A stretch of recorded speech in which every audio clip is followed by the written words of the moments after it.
Hi, my name is Anisse Gross. I'm a writer, I'm a journalist, and I'm working on a memoir and a novel. And I'm here at City Lights Books to read from Rad American Women A-Z by Kate Schatz and Miriam Kleinstahl. And today I've chosen Patti Smith, my idol. And I even wore my punk rock t-shirt, and I brought along my lucky drumstick that I caught at a Patti Smith concert when I was 17, and I keep it right above my desk for inspiration.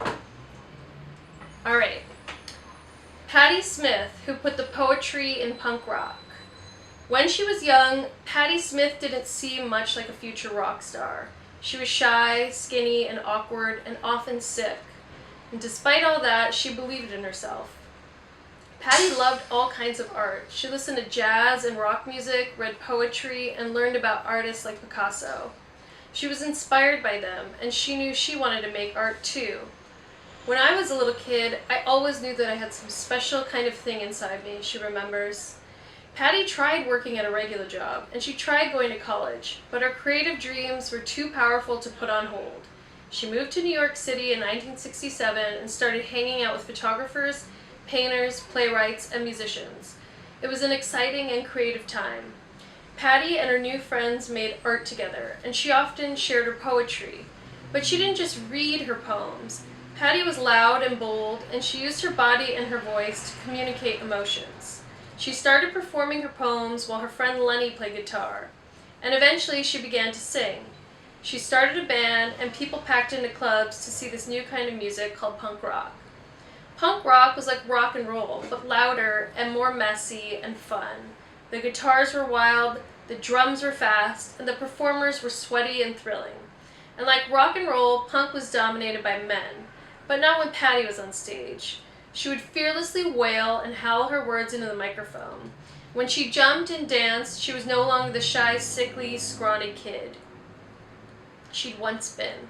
She was a powerfully creative artist, expressing herself with every word. Patti has lived her whole life as an artist. Besides writing songs and recording many albums, she's written plays, books of poetry, and a memoir about her life. She has won many awards, and even though she's old enough to be a grandma now, her performances are still filled with wild, inspiring energy.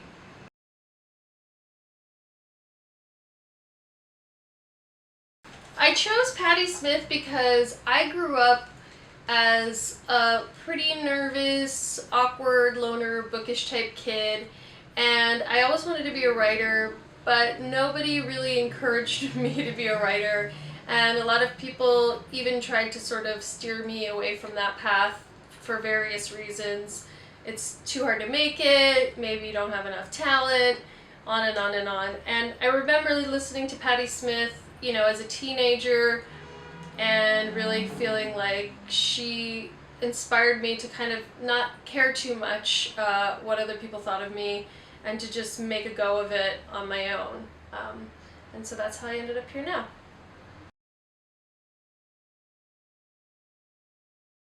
Yeah, I have a lot of advice for future Rad American women, but mainly it would be to not listen to too much of the noise about what other people try to tell you to do, and to follow what it is that you want to do, whatever that special thing inside of you is, and also to surround yourself with other rad women. They don't even have to be American, just rad women, A to Z, of all stripes, and find people who support you in what you want to do and build a community around that, and you'll be fine.